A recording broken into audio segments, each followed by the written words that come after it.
ಪ್ರಿಯ ವಿದ್ಯಾರ್ಥಿಗಳೇ, ಯಾರೆಲ್ಲ second PUC exam ಬರೆದು ಸಿಇಟಿ ಬರೆದು ಸಿಇಟಿ ರಿಸಲ್ಟ್ ಸಹ ಬಿಟ್ಟಿದ್ದಾರೆ, ಏನ್ ಮಾಡ್ತಾ ಇದ್ದಾರೆ, ಈಗಾಗಲೇ ಆಲ್ರೆಡಿ ಕೌನ್ಸಿಲಿಂಗಿಗೆ ವೆಯ್ಟ್ ಮಾಡ್ತಾ ಇದ್ದಾರೆ.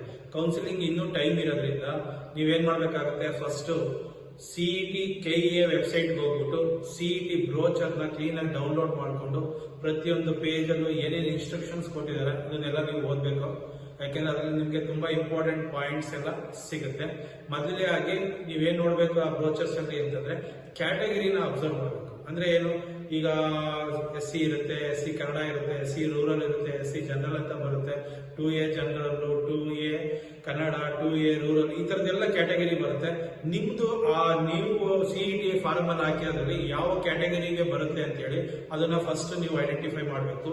ಅದಾದ ತಕ್ಷಣ ನೀವೇನಾದ್ರೂ ಇಂಜಿನಿಯರಿಂಗ್ ಹೋಗ್ಬೇಕು ಅಂತಿದ್ರೆ ಯಾವ್ಯಾವ ಕಾಲೇಜ್ ಹೋಗ್ಬೇಕು ಅಂತಿದ್ದೀರಿ, ಮತ್ತೆ ಆ ಕಾಲೇಜ್ ಲೀಸ್ಟ್ ತೆಗಿಯೋದಿರ್ಬೋದು, ಇಲ್ಲಾಂದ್ರೆ ಯಾವ ಬ್ರಾಂಚ್ ಹೋಗ್ಬೇಕು ಅಂತಿದ್ದೀರಿ ಆ ಬ್ರಾಂಚಿನ ಅಬ್ರಿವೇಷನ್ಸ್ ಇರ್ತವೆ.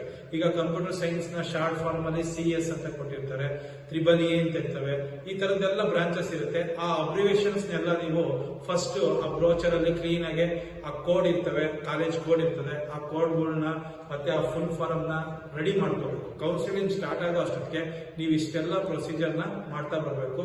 ಯಾಕೆಂದ್ರೆ ನೀಟಿಂದು ಈ ಜೂನ್ 14th ಬಿಡ್ಬೋದು ಅಂತ ಹೇಳ್ತಾ ಇದ್ದಾರೆ.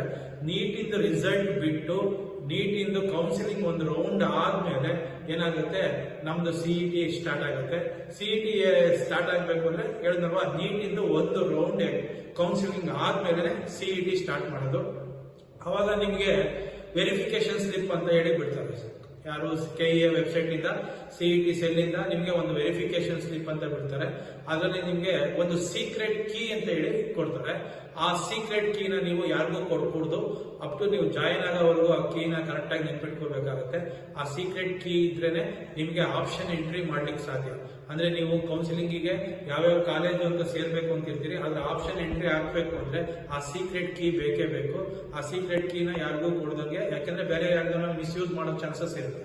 ಆ ಸೀಕ್ರೆಟ್ ಕೀನ ನೀವೇ ಇಟ್ಕೊಂಡು ಕ್ಲೀನ್ ಆಗಿ ನಿಮ್ಗೆ ಯಾವ್ಯಾವ ಕಾಲೇಜ್ ಬೇಕು ಆ ಕಾಲೇಜ್ನ ಆಫ್ ಮಾಡಬೇಕು.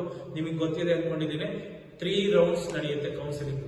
ರೌಂಡ್ 1, ರೌಂಡ್ 2, ಇನ್ನೊಂದು ಸೆಕೆಂಡ್ ಎಕ್ಸ್ಟೆಂಡೆಡ್ ರೌಂಡ್ ಅಂತ ಹೇಳಿ ಮಾಡ್ತಾರೆ. ಇವೆಲ್ಲ 3 ರೌಂಡ್ ಮುಂಚೆ ಒಂದು ಮಾರ್ಕ್ ರೌಂಡ್ ಅಂತ ಹೇಳಿ ಬಿಡ್ತಾರೆ. ಅದು ನಿಮ್ಗೆ ಪ್ರಾಕ್ಟೀಸ್ ಮಾಡ್ಕೊಳ್ಳೋಕೆ. ಮಾರ್ಕ್ ರೌಂಡ್ ಆದ್ಮೇಲೆ ಫಸ್ಟ್ ರೌಂಡ್ ಬಿಡ್ತಾರೆ, ಸೆಕೆಂಡ್ ರೌಂಡ್ ಮತ್ತೆ ಸೆಕೆಂಡ್ ಎಕ್ಸ್ಟೆಂಡೆಡ್ ರೌಂಡ್ ಅಂತ ಹೇಳಿ ಬಿಡ್ತಾರೆ. ಇಷ್ಟೆಲ್ಲ ಪ್ರೊಸೀಜರ್ ಇರ್ತದೆ. ಹಂಗಾಗಿ ನೆನ್ಪಿಟ್ಕೊಳ್ಳಿ, ನಾನು ಹೇಳಿದಲ್ವಾ, ಫಸ್ಟ್ ರೆಗ್ಯುಲರ್ ಆಗಿ ನೀವು KEA ವೆಬ್ಸೈಟ್ ನ ರೆಗ್ಯುಲರ್ ಆಗಿ ಡೈಲಿ ಅಬ್ಸರ್ವ್ ಮಾಡಬೇಕು. ಏನಾದ್ರೂ ಒಂದು ಇಂಪಾರ್ಟೆಂಟ್ ನ್ಯೂಸ್ ನ ಬಿಡ್ತಾನೆ ಇರ್ತಾರೆ, ಅದನ್ನ ನೋಡ್ಕೊಂಡು ರೆಗ್ಯುಲರ್ ಆಗಿ ಆ ವೆಬ್ಸೈಟ್ ನೋಡಬೇಕು. ಮತ್ತೆ ಆ ಬ್ರೋಚರ್ ನ ಡೌನ್ಲೋಡ್ ಮಾಡ್ಕೊಂಡು, ನಾನು ಹೇಳಿದಲ್ವಾ, ಕ್ಯಾಟಗರಿ ಕೋಡ್ ಇರ್ಬೋದು, ಇಲ್ಲ ಕಾಲೇಜ್ಗಳದ್ದು ಕೋಡ್ ಇರ್ಬೋದು, ನಂಬರ್ ಇರುತ್ತೆ, ಮತ್ತೆ ಅಬ್ರಿವೇಷನ್ಸ್ ಗಳು ಇರ್ತವೆ, ಬ್ರಾಂಚಸ್, ಅದನ್ನ ನೋಡ್ಕೋಬೇಕು. ಇಷ್ಟೆಲ್ಲ ನೀವು ರೆಡಿ ಇರಬೇಕು. ಯಾಕೆಂದ್ರೆ ಇವೆಲ್ಲ ನೀವು ರೆಡಿ ಇದ್ರೆ ಇಮಿಡಿಯೇಟ್ ಆಗಿ ಕೌನ್ಸಿಲಿಂಗ್ ಸ್ಟಾರ್ಟ್ ಆದಾಗ ಈಸಿಯಾಗಿ ನೀವು ಇದು ಮಾಡ್ಬೋದು.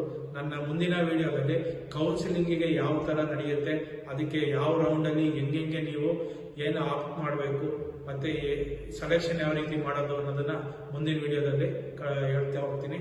ಈ ವಿಡಿಯೋದಲ್ಲಿ ನಿಮಗೆ ಕೌನ್ಸಿಲಿಂಗಿಗೆ ಯಾವ ರೀತಿ ಪ್ರಿಪೇರ್ ಆಗಿರ್ಬೇಕು ಅನ್ನೋದ್ರ ಬಗ್ಗೆ ಮಾಹಿತಿ ಕೊಟ್ಟಿದ್ದೀನಿ. Thank you.